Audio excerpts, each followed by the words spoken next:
سلطان محمود غزنوی کا ایک خادم تھا جس کا نام ایاز تھا۔ سلطان اسے بہت عزیز رکھتا تھا۔ اس کے دل میں ایاز کی قدر اپنے سب امیروں وزیروں سے زیادہ تھی۔ سلطان کے امیر، وزیر اور دوسرے درباری اس بات سے بہت جلتے تھے کہ سلطان ان سب کے مقابلے میں اپنے ایک معمولی خادم کی زیادہ عزت کرتا ہے، مگر سلطان کے ڈر سے کچھ نہیں کہہ سکتے تھے۔ ہاں، اس بات کا موقع ضرور ڈھونڈتے رہتے تھے کہ کسی طرح ایاز کو سلطان کی نظروں سے گرا دیں، مگر جیسے جیسے امیروں وزیروں کا حسد بڑھتا جاتا تھا ویسے ویسے سلطان کے دل میں ایاز کی قدر بڑھتی جاتی تھی۔ ایک روز سلطان محمود غزنوی دربار میں بیٹھا تھا اور اس کے تخت کے پیچھے اس کا خادم ایاز کھڑا تھا۔ دربار میں سب امیر وزیر اپنے اپنے مرتبے اور عہدے کے لحاظ سے اپنی اپنی کرسیوں پر بیٹھے تھے۔ اس وقت سلطان محمود غزنوی کی ہتھیلی پر ایک ہیرا رکھا ہوا تھا اور وہ اسے غور سے دیکھ رہا تھا۔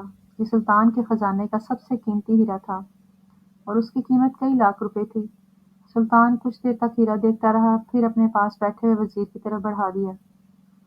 وزیر نے ادب سے ہیرا لے کر اسے دیکھا اور پھر اس کی تعریف کرتے ہوئے کہنے لگا، یہ سب حضور کے اقبال کی برکت ہے کہ شاہی خزانے میں ایسا قیمتی ہیرا موجود ہے۔ مجھے یقین ہے کہ ایسا ہیرا اور کسی بادشاہ کے خزانے میں نہ ہوگا۔ سلطان نے وزیر کی تعریف سن کر کہا، اس ہیرے کو توڑ ڈالو۔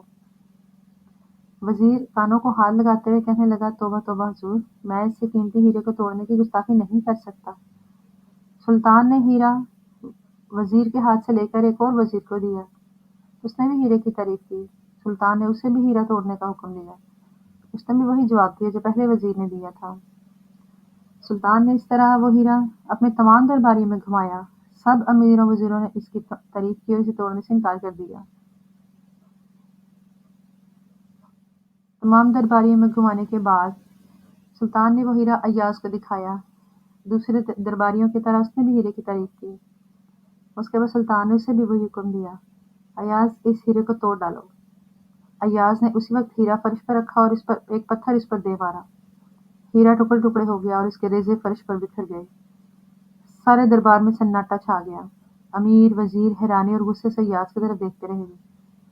آخر ایک وزیر نے کہا، یہ تم نے کیا حرکت کی؟ ایسا قیمتی ہیرا ضائع کر دیا، کچھ تو خیال کیا ہوتا۔ ایاز نے نہایت اطمینان سے جواب دیا، میرے آقا کا حکم ہیرے سے زیادہ قیمتی ہے۔ سلطان کے حکم کے سامنے یہ ایک ہیرا تو کیا، دنیا بھر کے ہیروں کی کوئی قیمت نہیں۔